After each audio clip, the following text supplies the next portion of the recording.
Welcome to the ONDISC chat room. My name is Anne Griffin. I'm an undergraduate fellow, and today I have the pleasure of being here with Ambassador William Burns, who's had an illustrious career in diplomatic and public service, notably serving as the ambassador to Jordan, to Russia, as the Deputy Secretary of State, and most recently as the Director of the CIA from 2021 till 2025. Ambassador Burns, thank you so much for joining us today. No, it's great to be with you, Anne, and great to be at Notre Dame. The Republic, as you said, somehow survived my 40 years of public service, but I truly enjoyed all those years in public service, and I was very, very fortunate. I'd like to start by asking about your most recent role as the Director of the CIA. How would you say that your diplomatic experience informed the way that you approached intelligence leadership?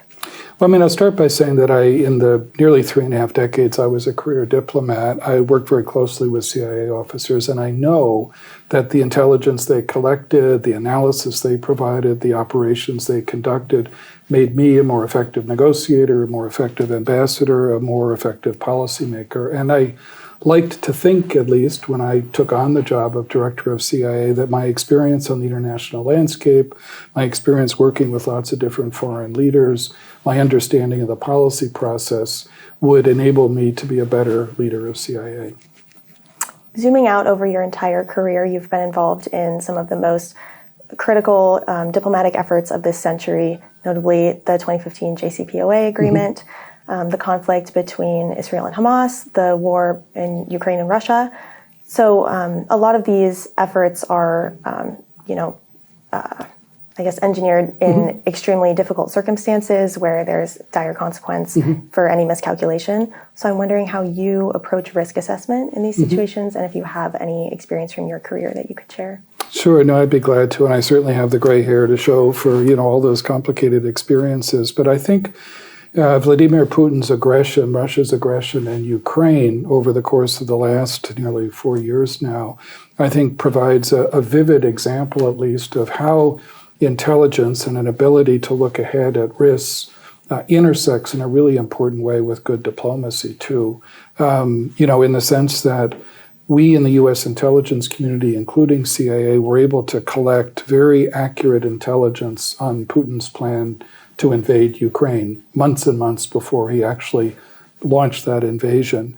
And I think the credibility of that intelligence enabled the president not only to help the Ukrainians to defend themselves, to come to their aid and support, but also to build a strong coalition of other countries to resist Putin's aggression. And then finally, we employed a kind of novel approach by declassifying some of our secrets to deny Putin what I had seen him do too many times before over the course of my own career, which was create false narratives about that conflict. So I think in many ways, in my recent experience in government, certainly my experience as director of CIA, that's the best example of how intelligence and diplomacy have come together in a way that has promoted American interests.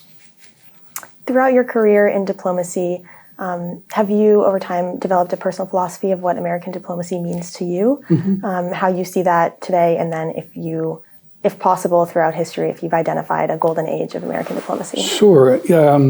For me at least, American diplomacy is always about promoting American interests and values. That's true in all the administrations I worked in, and I served 6 presidents, 3 Republicans and 3 Democrats, but that's the constant theme.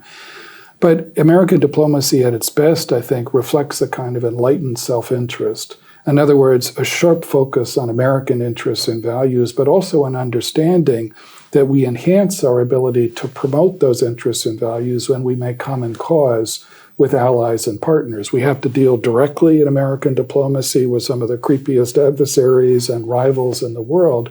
But working hard to build that network of allies and partners is an extremely crucial objective in American diplomacy, and really important for the United States, I think, too, because that today is what sets us apart from lonelier powers like China and Russia. Do you have a golden age?